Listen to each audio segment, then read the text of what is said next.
So guys আসসালামু আলাইকুম। তো সিনামুরা এখন টান মাদ্রাসার একটা সাইডে আছি। বাচ্চারা বলতে মানে ছোট ছোট বড় ভাই তারা খেলতেছে, তো এদিকে একটু ঘুরতাম আছি আর কি। তো ভাবছি একটা ব্লগ নিয়ে সামনে আই। দাদা কিছু করবে নি? দাদা সরম পাইছে। তো ওই খোলা ফ্যান্ডে কিছু একটা জিজ্ঞাই, তুমি কিটা করো? কয় ফারো করো? কইছে ফাঁক দিছে কোনো? তুই নাকি তো দাঁড়ানি দিতেছ। সো গাইস তারা পড়তেছে, আমরা পড়ছি। আমি দিক দিয়ে কেমন করে রাখছি, তারা চারিদিক দিয়ে আমার দিকে চাই হচ্ছে।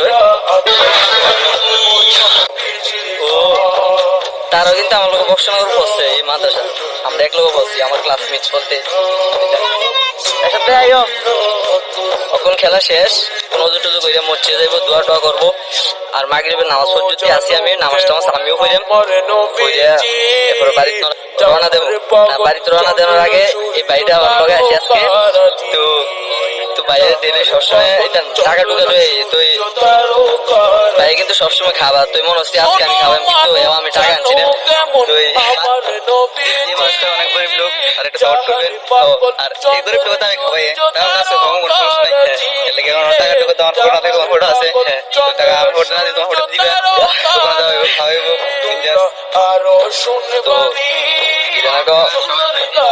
আরেকজন 200 টাকা দিয়েছে আর কি, বলে টাকা পরে লেগে বলতে আরেকজন অনলাইনে দেওয়ার লেগে। কিন্তু আমি দোকানটা বদ্ধ বলতে সাইডে গেছি না, দোকান অন্য খুলছে না।